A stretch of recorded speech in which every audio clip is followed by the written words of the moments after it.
नमस्कार दोस्तों, हमारी आज की कहानी है जैसा कर्म वैसा फल।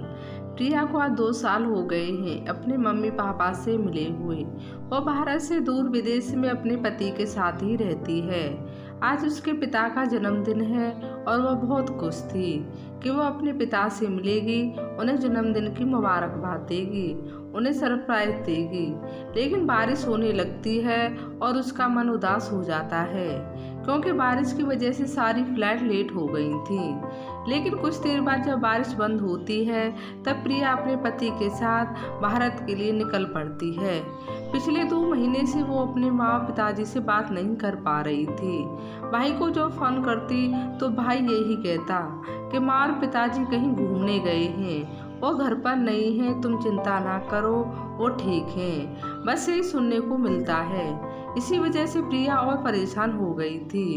वो जल्द से जल्द अपने पापा से मिलना चाहती थी और अपनी माँ को देखना चाहती थी।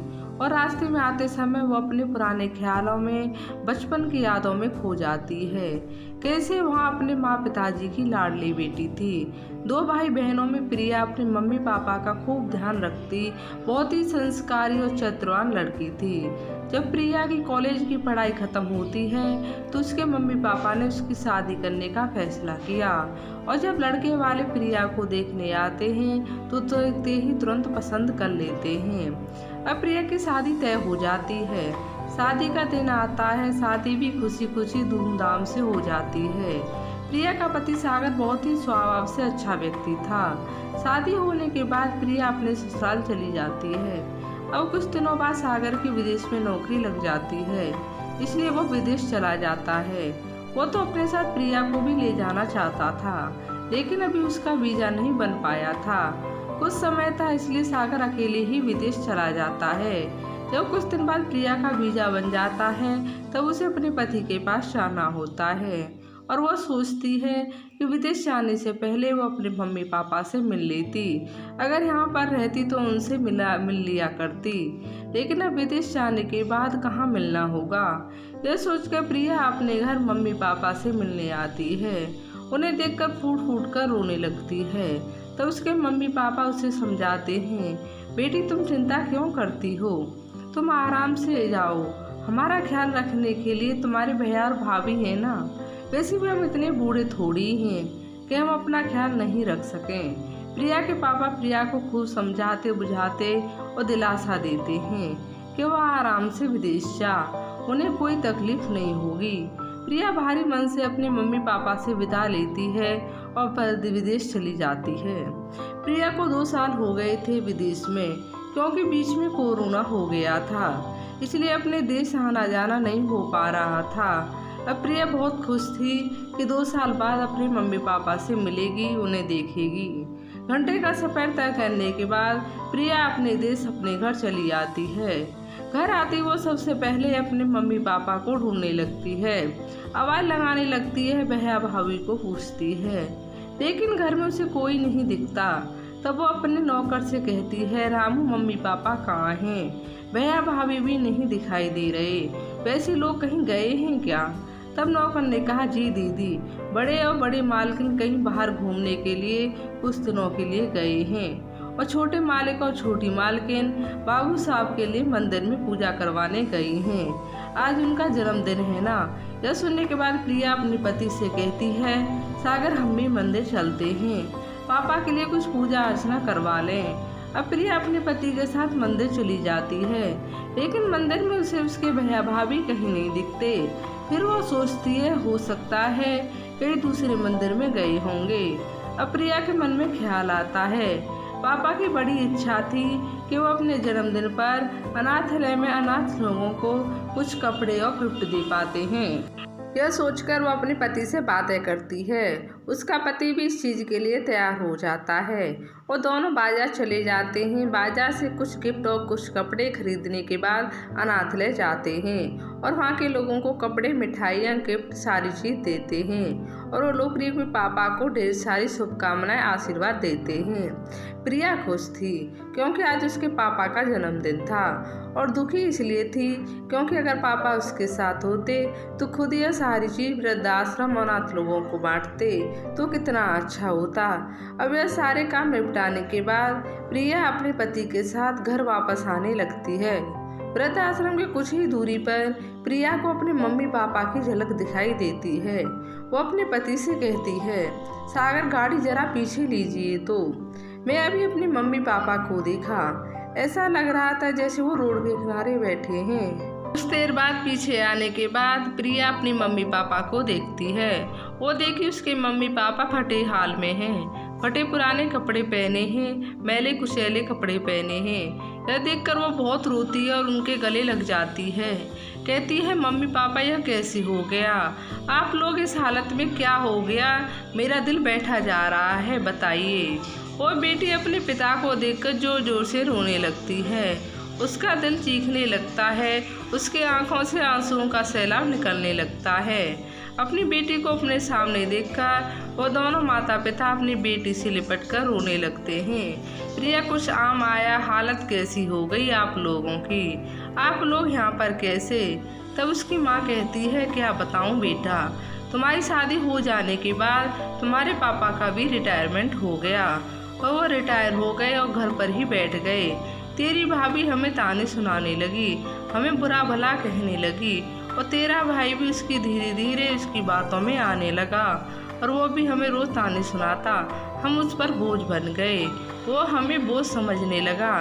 तेरी भाभी, तेरे पापा तुम मुझसे दिन भर काम करवाते और अपने खुद सहेलियों के साथ किटी पार्टी में बिजी रहती। अब धीरे धीरे हालत और बदतर होने लगे थे। बेटा, तेरी भाभी ने हम बासी खाना खिलाना शुरू कर दिया था।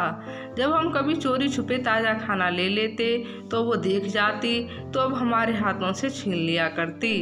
इतनी ठंड में, सर्दी के मौसम में काम करने से, बासी खाने से तेरे पापा की तबीयत खराब हो गई। जब मैं तेरे भाई से पैसे मांगे दवाई के लिए तब तेरे भाई ने साफ मना कर दिया और कहा मेरे ऊपर इतने सारे किस्से हैं, आप लोगों के पैसे चाहिए। अरे बुढ़ापे में तो बीमारी लगी ही रहती है, ऐसे ही ठीक हो जाओगे।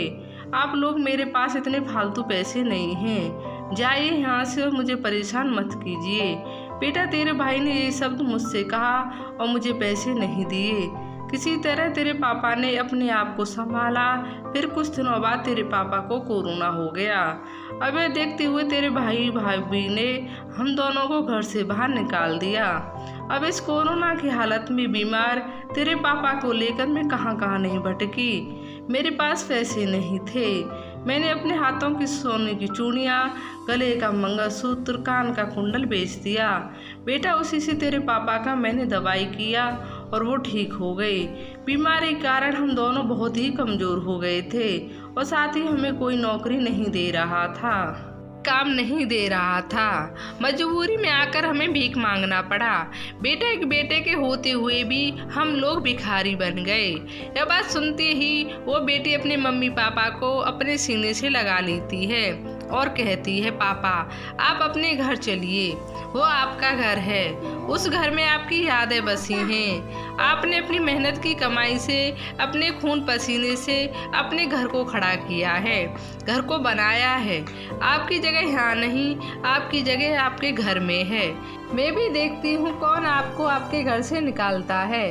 अब आपकी बेटी आ चुकी है, आप लोगों को चिंता करने की कोई ज़रूरत नहीं है। यह कहती प्रिया अपने घर अपने नौकर को फ़ोन मिलाती है और रामू से कहती है, रामू घर को अच्छे से साफ़ सुथरा कर देना और डेकोरेट कर देना, मैं मम्मी पापा को लेकर आ रही हूँ। अब घर पहुँचने के बाद प्रिया अपने मम्मी पापा का जन्मदिन बहुत ही अच्छे से मनाती है। प्रिया के पति सागर ने होटल से प्रिया के मम्मी पापा के मनपसंद के खाने मंगवाए थे। अब इतने दिनों बाद उस मम्मा बाप ने इतना अच्छा खाना खाया।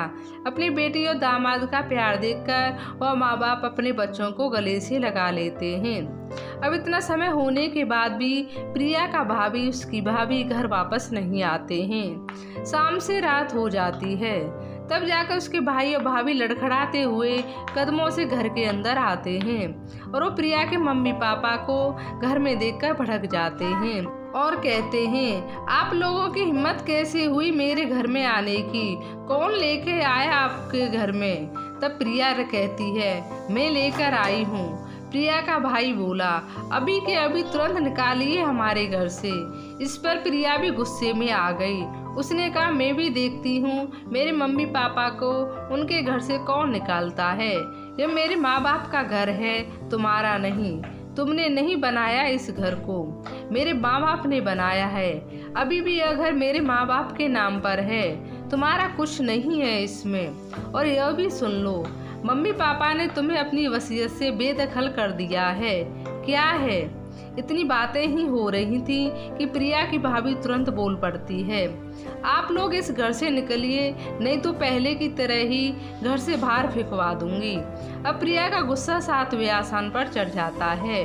वो गुस्से से लाल हो जाती है और अपनी भाभी को जोरदार एक थप्पड़ मारती है। थप्पड़ पड़ते उसकी भाभी जमीन पर गिरकर धूल चाटने लगती है।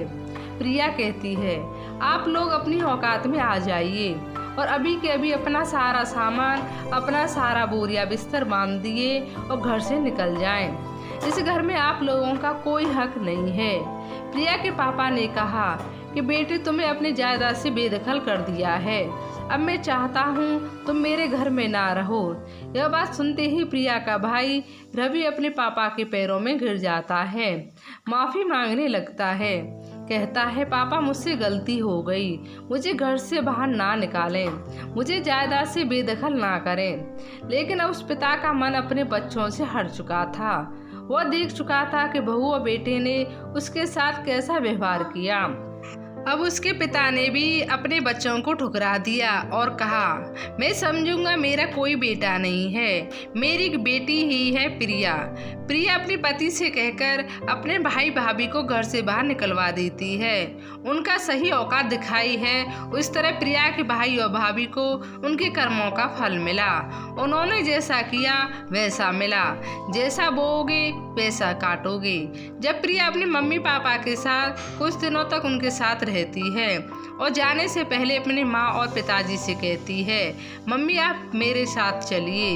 तब प्रिया के पापा ने कहा, बेटा यह मेरा घर है, मैंने इसे तिनका तिनका जोड़कर बनाया है, मैं इस घर से कहीं नहीं जाऊंगा। अब प्रिया को अपने पापा की जीत के आगे हारना पड़ता है और वह भारी मन से फिर विदेश को अपने पति के साथ लौट गई और विदेश में रहकर ही अपने मम्मी पापा की खोज खबर लिया करती है। आपको ये कहानी कैसी लगी? लाइक और कमेंट करके ज़रूर बताएं और चैनल को सब्सक्राइब करना बिल्कुल भी ना भूलें। धन्यवाद।